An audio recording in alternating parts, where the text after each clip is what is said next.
My small businesses, I started probably at 12 as a paper boy, a lawnmower. I would shovel. I would do anything at that age for money. And nobody really taught me that was a business, but that's what I had going on. And so that's what taught me the entrepreneurial spirit, was just the idea of going and knocking on somebody's door and persuading them that I had something they might want. Welcome to the Up Your Average podcast, where Keith and Doug give no-nonsense advice to level up your life. So buckle up and listen closely to Up Your Average.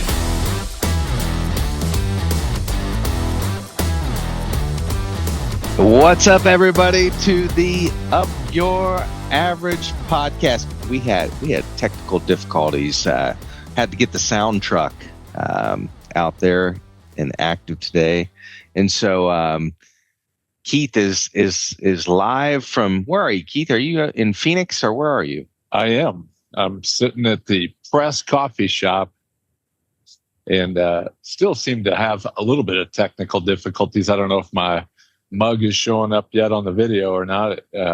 It says I have video, but I don't see myself. Yeah, we see you. We see you. You're looking great today. I'm feeling great. So one of the things you and I were talking about this week was, what would make the greatest podcast ever, and I've just had this long curiosity with business ownership, and we thought we'd kick this topic off and talk about some of the top reasons to be involved in a small business, and some of the top concerns that a person might have with a small business.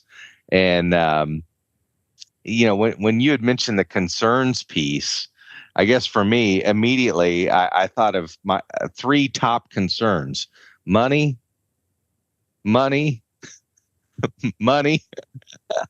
There's probably a 4, 5, and 6, but yeah, it's interesting, Keith, because if you think about people you've known who've either owned a small business or had worked for a small business, and I don't even know how to define that. ERISA defines it as 100 or less employees. Can you imagine having 99 employees? Like I think like maybe a handful, a dozen. But as I think about my growing up years and my college years, several of my friends' parents owned small businesses. Matter of fact, it was the majority. They owned a small business, and those businesses were nursing homes, restorations, fire restorations, small businesses that really made an impact in communities. And so I've just been privileged to have been surrounded by people with small businesses, even in our own family. My dad worked for a small business. My uncle had a small business. My grandma and grandpa had a small business. My father-in-law started a small business. What's your experience? Have you been surrounded by small business ownership? Well, my grandfather started a grocery store in a food desert, probably back in the 40s, which by the time I came along, that was not something that was even talked about in great detail. But when I was thinking about this whole idea, the on-ramp to being a small business person can happen, I think, the easiest when you're young or old. In the midlife section, you got all these demands on life. And so when I think about my small businesses, I started probably at 12 as a paper boy, a lawnmower. I would shovel. I would do anything at that age for money. And nobody really taught me that was a business, but that's what I had going on. And so that's what taught me the entrepreneurial spirit, was just the idea of going and knocking on somebody's door and persuading them that I had something they might want.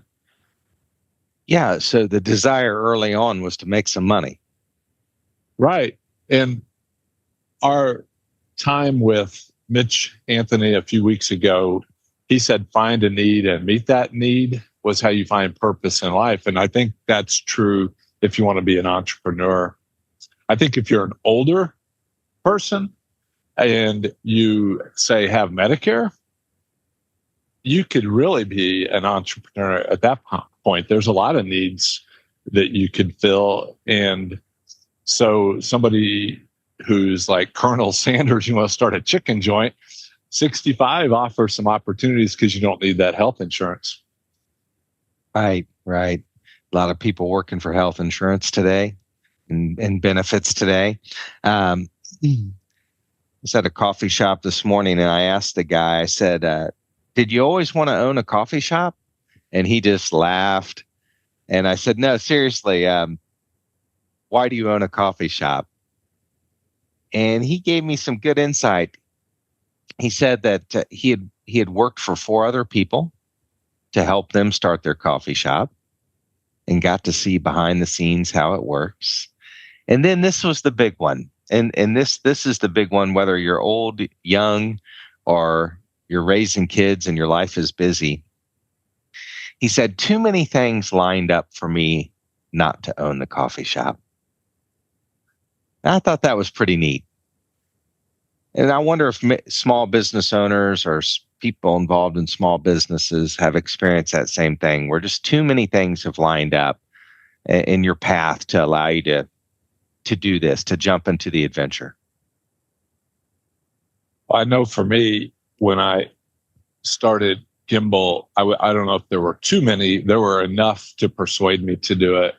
I was offered some capital. I had to come up with capital. You said money, money, money. That's probably a reason a lot of small businesses don't start, and the reasons they fail is money, money, money. And my mom and dad gave me a $10,000 loan to capitalize the early version of Gimbal, and then the former Telco Federal Credit Union offered some capital, and that's how the thing started, where we were capitalized with them as the majority shareholder and me as the minority. And so concerns that I listed would be capitalization, because if you don't have the capital to do something, then you increase the probability of failure. And then if you set a capital structure with somebody that you're not familiar with, you also increase the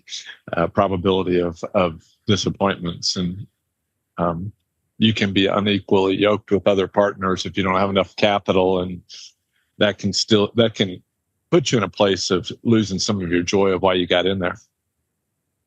Absolutely. Yep, that's the biggest one. I think that's, if we ask everyone on this call or anyone who listens to this, what's the top concern about starting a small business? That's got to be number one. I didn't chat this stuff or check Perplexity or Grok or any of those, but that's got to be number one. What came to mind on reasons to start a business?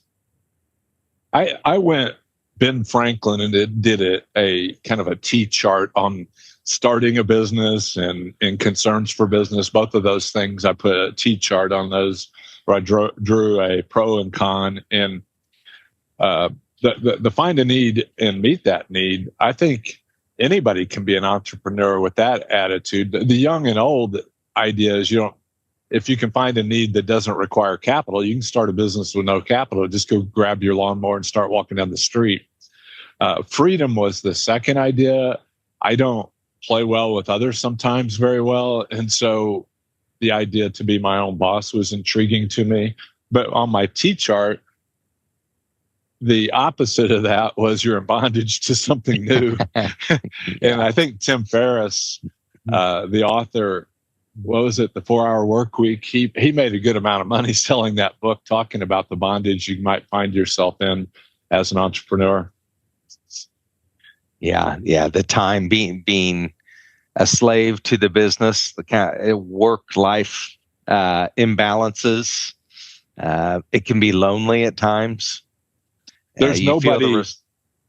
I'm sorry. There's nobody to fix your problems. Like when we couldn't get on the webinar a while ago, we just had to figure it out, right? There's not there's not somebody waiting in the side area to come in and rescue you. You have it on your own platter. When you gave me ownership in Gimbal Financial, it came with a buck knife. Do you remember giving me a buck knife? I do. I remember where I bought that for you. This old Harry Truman. The buck stops here. Or there's no other adults in the room. When you have a small business, you're going to learn plumbing. You're going to learn interior design. You're going to learn conflict management. You're going to be handling it all. That can be a lonely position. I think another challenge for small business owners and entrepreneurs is family dynamics. Like with your spouse, that could go back to the money, but just the communication aspect, sharing the same desires. Because if you're starting your own business, you are passionate, you're going for it. Your curiosity is off the charts, and just to be able to share that, or at best, communicate it well with your spouse is a huge deal.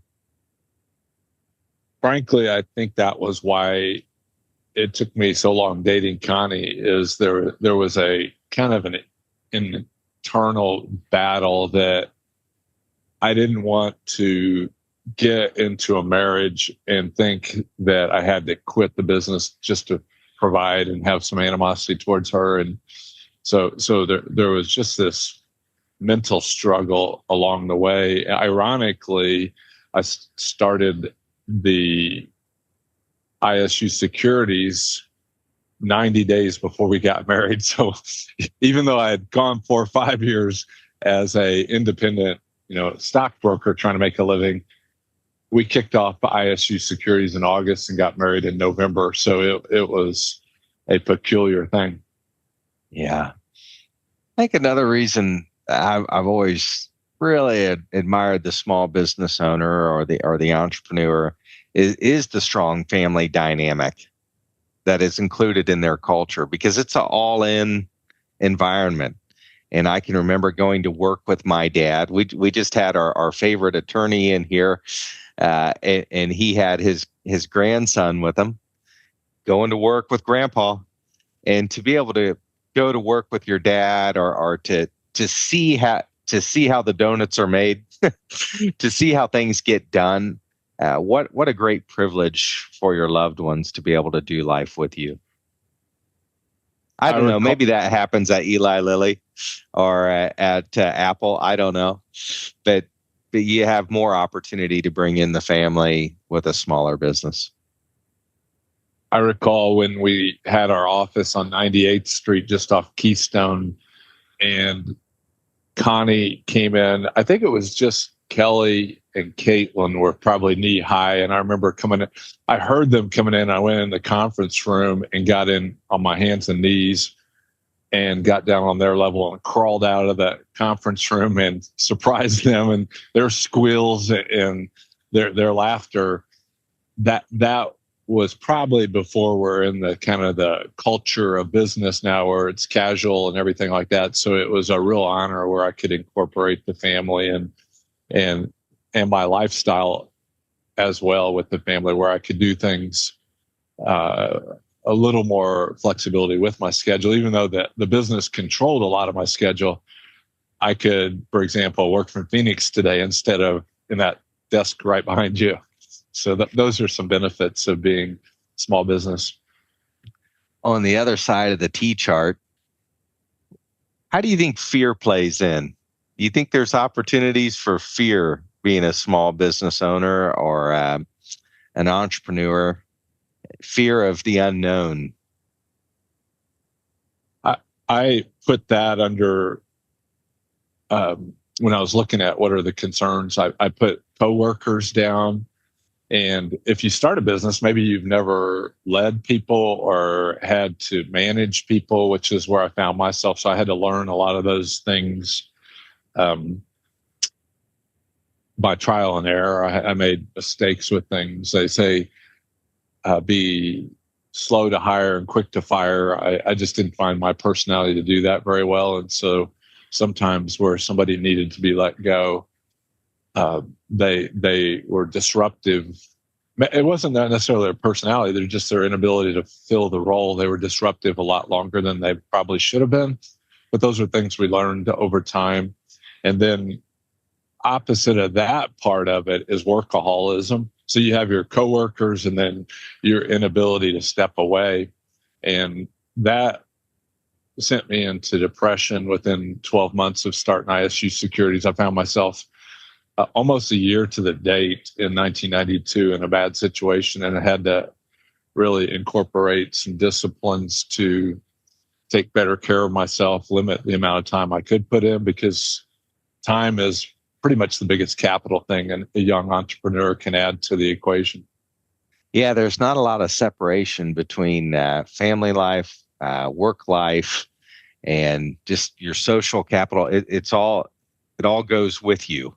And so if you're having a tough season and you still have to make it, the buck stops here.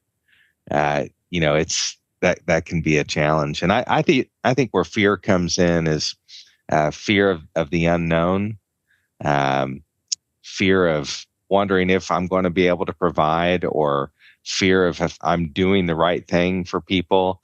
And I think about all the regulation that has come into business to keep the customer safe. And that's in any business. You have hurdles of regulation to get through.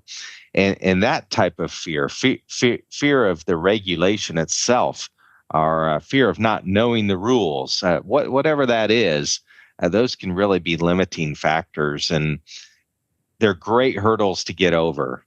And for me personally, when I was able to get over some of those hurdles of fear, it started to unlock some real opportunities to tighten the scope of what we were looking for here at Gimbal. When I was thinking about this topic, Doug, I was thinking of a young entrepreneur, or even a 65-year-old entrepreneur. The idea of starting a business can be intimidating.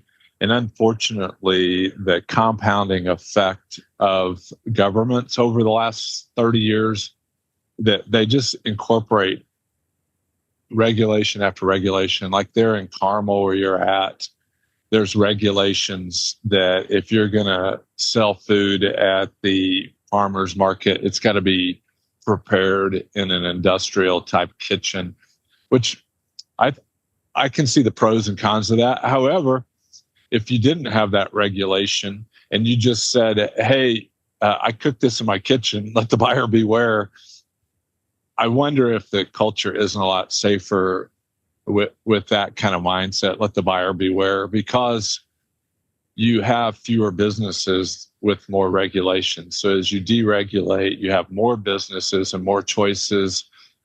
And personally, I think social media can oftentimes do the role of regulation. If you're a horrible business, your social media it can't hide it. I think somebody got disappointed with Gimbal many years ago, and it's out there I think it's on Google somewhere. And I don't think you and I were even involved with that particular situation. It's out there and we're aware of it. And so that's my attitude towards a lot of regulation, because a lot of regulations aren't even enforced, but they intimidate the potential entrepreneurs to the point that maybe our culture is missing a lot of opportunities because people are intimidated to put their foot in the water. On that Google review, it's so funny. I have this memory, Keith. I asked you, I was like, hey, what should we do about this? It's a negative review. And you said, leave it out there. And I thought, what? Because we're in this culture of, hey, give me 5 stars, give me, don't give me 3.5. You hear your Uber driver, you hear people say that because the algorithms at Google aim for those 5 stars. And so I think that was great, just being able to accept what is, and you can't control every situation. In trying to would just lead you to madness. Well, and when I was thinking about this topic, originally you and I had talked about like what's it like to work with a small business, and I love that idea. I love the possibilities for people with that. But then I was thinking, what small businesses might somebody get involved in, and why might they do that? And on one of my last road trips out here, we met, and we may bring them on as an interview. We met an artist, Connie and I did, and he told me his story about pursuing his art. And there is butterflies that come in your stomach. There's anxieties. There's everything. But an artist, why not? Why not go for it? If you're I'd say if you're a consultant, you could go for it. I think there's all kinds of things you could go for. Debbie, she is an entrepreneur with her cleaning business, and with the idea of being an entrepreneur, there's tax advantages as well. Oh, yeah. All the equipment, all the things that you need for it, you're buying on a pre-tax basis. And I'm going from 40 years ago studies, but I think the only thing necessary to start a business is the intent to make a profit. You don't even have to make a profit. You just have to have the intent to make a profit. And then if you're in a business, then the purchases you make for that business can be made pre-tax and become part of your profit and loss statement. And so that's a big difference. The cost of a computer is either after-tax dollars or pre-tax dollars. And so as you're thinking about life and whether you want to incorporate maybe being an entrepreneur, take into account that the intent to make a profit is the primary thing. And there is enough money to go around. You look at the GDP of the United States or the product of the state of Indiana.